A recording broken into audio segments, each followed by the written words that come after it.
আজকে বানাবো হচ্ছে ডিম কষা। তো আমি কিভাবে বানাই তো তোমাদের সঙ্গে আজকে এটাই শেয়ার করলাম। তোমাদের যদি ভালো লাগে অবশ্যই কিন্তু তোমরাও বানিয়ে খেও। আমার মনে হচ্ছে যে এভাবে খেলে খুব ভালো লাগে। তো প্রথমে দেখতেই পাচ্ছ এখানে টমেটো আর হচ্ছে কাঁচা লঙ্কা পেঁয়াজটা আমি ভেজে নিয়েছি, দেখেছি হয়তো কেটে রেখে দিয়েছিলাম। তারপর এটার মধ্যে দুটো শুকনো লঙ্কাও দিয়ে দিয়েছি। হালকা ভাজা হওয়ার পর এটা নামিয়ে নেবে, ঠান্ডা হওয়ার পর মিক্সিতে পেস্ট করে নেবে।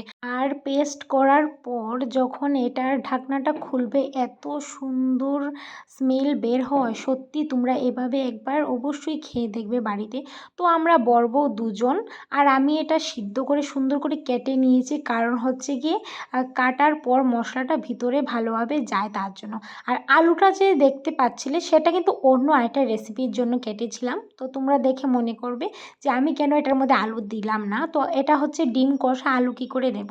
তারপরে দেখতেই পাচ্ছ সম্বাসটা আমি দিয়ে দিয়েছি, হচ্ছে গিয়ে খুব অল্প পরিমাণে তেল দিয়েছি, কারণ আগের পেস্টটাতে তেল অলরেডি ছিল। তেল দেওয়ার পর এটার মধ্যে জিরে ফোড়ন দিয়ে পেস্ট করে যে রেখেছি সেটা দিয়ে দিয়েছি। সেটা ভালোভাবে কষানোর পর এখানে জিরে আর হলুদ দিয়ে দিয়েছি। তারপর আবারও কষানোর পর দিয়ে দিয়েছি জল। আর জলটা একটু বেশি হয়ে গেছে, কারণ হচ্ছে কি আমার এক হাতে মোবাইল আর এক হাতে ছিল খুন্তি, তো তার জন্য একটু জলটা বেশি হয়ে গেছে। তারপর আর কি করা যাবে, ভালোভাবে ফুটিয়ে নিয়েছি। তারপরে ঝোলটা প্রায় শুকিয়ে গেছে। আর আমার বর না একটু গ্রেভি না থাকলে আবার খেতে পারে না। তো লাস্টে কিন্তু আমি নুনটাও দিয়ে দিয়েছি আর গরম মশলাও দিয়ে দিয়েছি। সেটা আর ভিডিও করে উঠতে পারলাম না। তো ভিডিওটা কেমন লাগলো অবশ্যই কিন্তু জানাবে।